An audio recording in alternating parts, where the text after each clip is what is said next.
What's good? It's your boy Boss, and I just want to give y'all my thoughts on the whole Drake CLB album.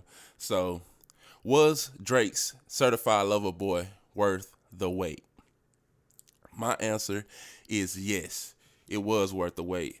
I love this album, man. I think this is one of Drake's best albums. And I know it's a lot of people that's hearing this and saying, boy, you crazy. This shit was mid. And I just don't understand what people are talking about when they saying this album is mid. This album is not fucking mid. This is one of Drake's best projects. And I think what's going on is people is having winning fatigue or success fatigue with Drake. Drake has been winning and being successful at this rap shit for so long. You're kind of getting tired of him. And another thing that people are saying, I hear a lot of people saying, "Oh, it sounded like he was trying to recreate songs from his old past and yada yada yada." Of course he was. You know why? Because through this whole journey over all these past years, everybody keep talking about Drake music ain't the same. Drake need to go back to this music that he used to make. And then when he go back and try to give you that feeling and recreate some of those moments, you talk about it ain't good enough. So it's just like it ain't no winning for this guy, and I just don't understand it, bro. Like this album is fucking fire, bro. And I feel like once people stop putting a bias on this album and get away from their preconceived notions of what they thought this album was gonna be and just receive the album for what it is, they will enjoy this album. Because even me, for instance, like upon my first listen to this album, I was like, oh, this ain't it, bro.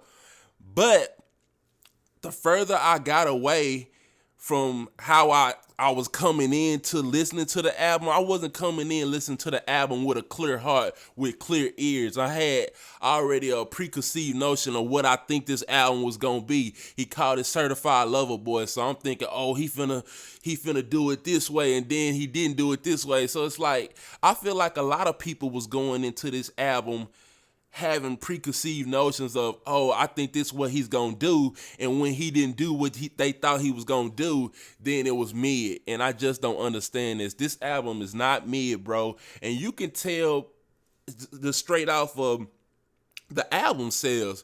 A lot of people say just because the album sale don't mean that the music is good. I do agree with that, but the first week he sold 600,000.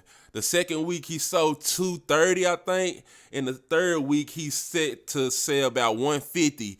He's gonna be number one for 3 weeks in a row, bro. That tells you that people is listening to the album still, and they enjoying it the more and more they listen to it. And quite frankly, this is the only thing I've been listening to, because I remember when Donda came out, I listened to that and I enjoyed that. And then Drake came out and I listened to it and I enjoyed it. But I was saying that I feel like Donda sounded better musically, and I still kind of stand by that. I feel like, and it's not kind of hard to say that, but because Kanye is a producer first, rapper second, so of course it sounds better musically than Drake's does, because Kanye is a producer. He knows how to produce albums that sound like big monumental albums. So that's why I feel like Donda sounds better than CLB sonically. But who do I think has the better album? CLB, bro. Like I'm gonna be listening to this shit for a minute, bro. And my top three favorite songs on this project is one, Pipe Down, two, 7 a.m. and Bridal Path, and I go three, Get Along Better featuring Ty Dolla $ign. I love when Drake is in his R&B bag, and I kind of that'll kind of segue into what the preconceived notions I had about this project. When I seen the title Certified Lover Boy, and then you hit me with a cover with 9 girls pregnant and stuff, you know what I'm saying? I'm thinking baby making music. I'm thinking he finna lean into that Certified Lover Boy theme and make a song, not make a song, make an album that's catered to the women and stuff like that, which I don't mind because I love R&B. So I'm thinking that's the bag that he's gonna be on. But when you get the album and you see it's not kind of like that, it's really just a rehash of quote unquote Drake that we know and love. And that's my whole point in this thing. It's like, if we love Drake for this type of music, how can you get mad at him for giving us what we love him for?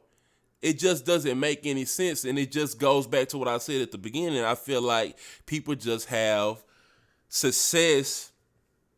What did I say?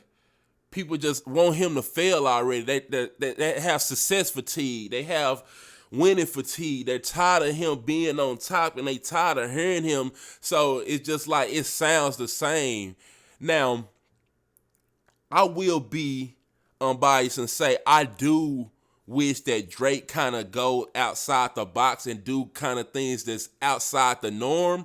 But at the same time, I feel like if it's not broke, don't fix it, bro. Like, I think Drake is playing for the long haul and for the long road. He's playing for legacy, which a lot of the top artists is, like him and Kendrick and J. Cole. Like, he don't really ever have to put out another album if he want to, and his legacy is set. I call it the LeBron James effect. Like, LeBron got his 4 championships, all the MVPs, the All-Star games. He really don't have to do anything else. He's gonna go down as one of the greatest of all time. And I feel like that same way with Drake. Like, Drake don't really have to do anything else.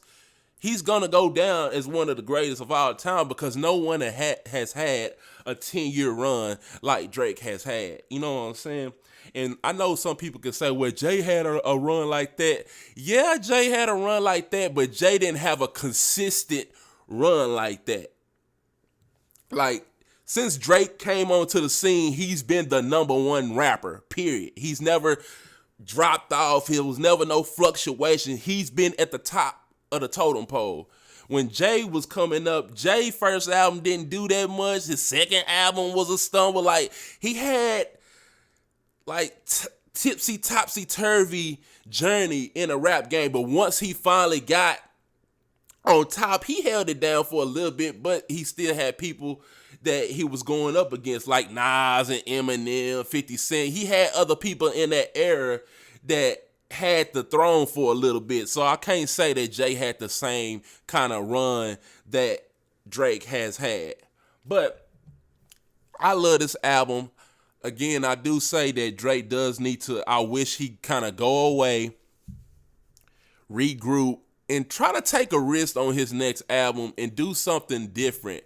But at the same time, if he does go out on a limb and try something different, I don't want y'all to crucify him for doing that, because y'all said that y'all tired of this sound and y'all want him to do something different. So when he do something different, y'all open him up with open arms and receive whatever he's giving y'all. But this your boy Boss. I just want to give y'all my thoughts on the whole Drake Certified Lover Boy project. I give this motherfucker a thumbs up. Like I said, I fucks with this project heavy, and I do really feel like this is going to be one of Drake's best albums in his catalog.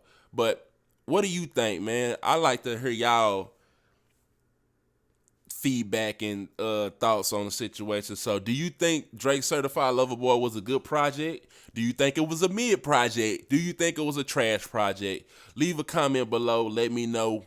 I do talk back in my comments. I love people to comment with in my community. That's one of the things I appreciate, y'all leaving comments. I do talk back. I ain't too Hollywood. But like I always say, man, thank y'all for watching my video. I appreciate it. Make sure you hit that like button, hit the subscribe button, and don't forget to hit the bell notification so you know when I drop a new video and y'all can tune in. Like I always say, I'm out this thing. Peace.